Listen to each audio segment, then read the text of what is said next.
Bu nə iş görür? Nə iş görürsən qardaş? Deməli H siyahıdır. Siyah qalxdı yuxarı. S bərabər 0, M bərabər 0, I birbaşa T-yə müraciət elədi. K bərabər T nöqtə count I. Neynir bu? Deməli i-mizin birinci qiyməti neçədir? 3-də, düzdür? K bərabərdir. K-nı bərabər eləyirik nəyə? T nöqtə count I. 3-ün sayını. 1, 2, 3. Düzdür? K bərabər oldu 3-ə. Deyəcək 3 S-dən böyükdürsə,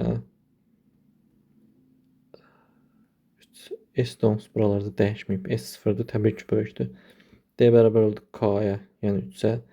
M bərabər oldu I-yə, yəni 3-ə. Axırda da